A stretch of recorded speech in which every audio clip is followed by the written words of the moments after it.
Hi எல்லாருக்கும் வணக்கம். இந்த வீடியோவில் இன்ஸ்டன்ட் குலாப் ஜாமுன் மிக்ஸ் வச்சு குலாப் ஜாமுன் ரெடி பண்ண போகிறோம். அதுக்கு நான் இன்றைக்கி 2 packet GRB gulab jamun mix எடுத்திருக்கேன். அதை உடச்சி ஒரு பாத்திரத்துக்கு மாற்றிக்கலாங்க. அது கூட 3 டீஸ்பூன் நெய் விட்டு அதை நல்லா மிக்ஸ் பண்ணிக்கோங்க.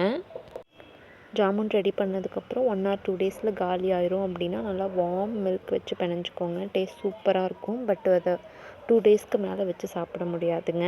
அப்படி 3 டேஸ்க்கு மேலே வச்சு சாப்பிடுவோம் அப்படின்னா வார்ம் வாட்டர் வச்சு மிக்ஸ் பண்ணிக்கோங்க.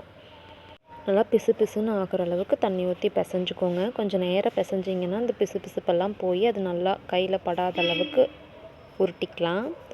அந்த மாதிரி கன்சிஸ்டன்சியில் அதை நல்லா உருட்டி வச்சுட்டு ஒரு 10 மினிட்ஸ் ரெஸ்ட் விட்டுட்டு இப்போ சர்க்கரை பாகு ரெடி பண்ணிடலாம். இதுக்கு பாகு பதமெல்லாம் தேவையில்லைங்க. நான் 1/2 கிலோ சர்க்கரை எடுத்திருக்கேன். அதுக்கு 1/2 கப், நான் 1 கப் சர்க்கரைக்கு 1/2 கப் தண்ணி விட்டு அது நல்லா சூடு பண்ணிக்கிறேன். சர்க்கரை பாகு கன்சிஸ்டன்சி வந்து பிசு பிசுன்னு ஊற்றினா போதும், கம்பி பதம் வர வேண்டியதில்லை. அது ஒரு கொதி வந்ததும் அதில் ஏலக்காய் பவுடரும் ஃபுட் கலரும் ஆட் பண்ணியிருக்கேன். ஃபுட் கலர் வந்து ஆப்ஷனல் தான், நீங்கள் வந்து வேண்டாம் அப்படின்னா சேர்த்திக்க வேண்டாம். அது நல்லா பிசு பிசுன்னு வர வரைக்கும் அடுப்பு ஹை ஃப்ளேமில் வச்சே வந்து காய்ச்சிக்கோங்க. அது ரெடி ஆனதும் அதை ஆஃப் பண்ணி ஓரமாக வச்சுட்டு இப்போ உருண்டை பண்ண ஆரம்பிச்சுக்கலாம். கையில் நெய் விட்டு உருண்டை பண்ணிக்கோங்க. உருண்டை பண்ணும்போது கிராக் இல்லாத மாதிரி பார்த்துக்கோங்க. நான் எடுத்து வச்சுருக்க மாவு ஃபுல்லாக உருட்டிட்டு அதை நம்ம சூடான நெய்லையோ இல்லை ஆயில்லையோ ஃப்ரை பண்ணிக்கலாம்.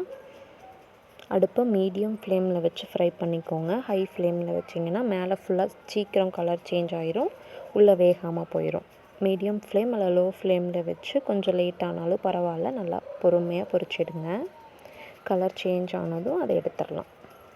இப்படியே நான் வச்சுருக்க உருண்டையெல்லாம் போட்டு பொரித்து எடுத்துட்டு சர்க்கரை பாகு வந்து சூடாக இருக்கும்போதே அல்லது வெது வெதுன்னு இருக்கும்போதே வந்து இந்த குலாப் ஜாமுன் உருண்டையெல்லாம் அதுக்குள்ளே போட்டு ஒரு 1 or 2 hours வந்து நல்லா ரெஸ்ட்டில் வச்சுட்டு அதுக்கப்புறம் சர்வ் பண்ணலாம். டேஸ்ட் சூப்பராக இருந்துச்சுங்க. அவ்வளோதாங்க, ஏதோ நமக்கு தெரிஞ்ச ஸ்வீட் ரெசிபீஸை இந்த தீபாவளிக்கு ட்ரை பண்ணியாச்சு. இனி அடுத்த வருஷம் இன்னும் நிறையா ஸ்வீட் ரெசிபீஸோடு பார்க்கலாம். நாளைக்கு விடிஞ்சால் தீபாவளி. எல்லாருக்கும் தீபாவளி வாழ்த்துக்கள். தீபாவளியை சந்தோஷமாகவும் சேஃபாகவும் செலிப்ரேட் பண்ணுங்கள். எல்லாருக்கும் ஹாப்பி தீபாவளி. அவ்வளோதான், இந்த வீடியோவை இதோடு முடிச்சுக்கிறேன். இன்னொரு வீடியோவில் பார்க்கலாம். பாய்.